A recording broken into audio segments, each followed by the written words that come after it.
vous efforçant de conserver l'unité de l'esprit par le lien de la paix, Éphésiens 4, 3.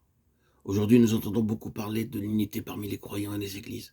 Aujourd'hui encore, le communisme semble gagner du terrain pour la cause de l'unité. Nous devons d'abord nous souvenir qu'il y a deux types d'unité. L'une est organisation, l'autre est organique. L'Église est un organisme, non pas une organisation. C'est la chose la plus importante dont nous ayons à nous souvenir. L'unité en tant qu'organisation est le fait de l'homme. Pour illustrer cette unité, nous prendrons un syndicat. Le syndicat est formé par un rassemblement de quelques personnes. Ils s'unissent sur la base d'un accord et font un règlement.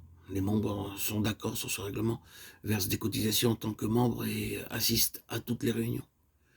C'est ainsi qu'un syndicat se forme. C'est une organisation. Pour illustrer l'unité organique, prenons l'exemple de l'arbre. L'arbre est constitué de branches, de feuilles et de fruits. Toutes ces choses placées ensemble forment une unité. Cette union est formée non pas sur la base d'un règlement, d'une cotisation, mais cette unité est intérieure, parce que toutes ces choses partagent la même vie, alors qu'une organisation est imposée de l'extérieur. Selon Éphésiens 4.3, nous ne sommes pas appelés à former une unité, mais nous sommes appelés à garder l'unité. L'unité dont il est question dans Éphésiens 4.3 n'est pas basée sur une organisation. L'unité dont il est fait mention est l'unité spirituelle de chacun dans le corps de Christ, ce que nous avons tous lorsque nous avons reçu Christ comme sauveur personnel. Cela signifie que c'est le Saint-Esprit qui fait l'unité et non pas un homme. Notre responsabilité est seulement de garder l'unité.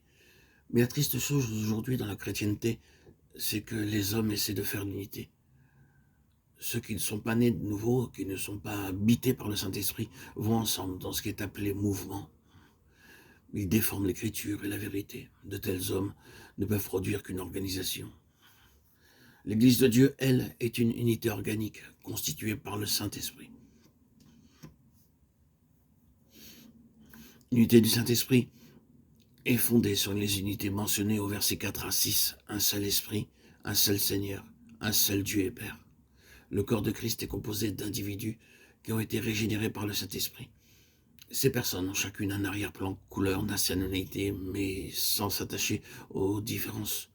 Tous, nous avons un seul Père, un seul Seigneur, un seul Esprit. C'est cela qui apporte l'unité.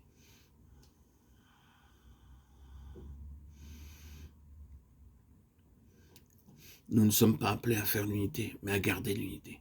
Notre responsabilité est de marcher dignement dans la vocation, en gardant l'unité de l'esprit.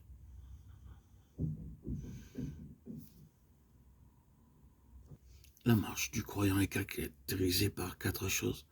Le premier pas essentiel est de garder l'unité de l'esprit. Paul exhorte les croyants à marcher en toute humilité. Éphésiens 4.2.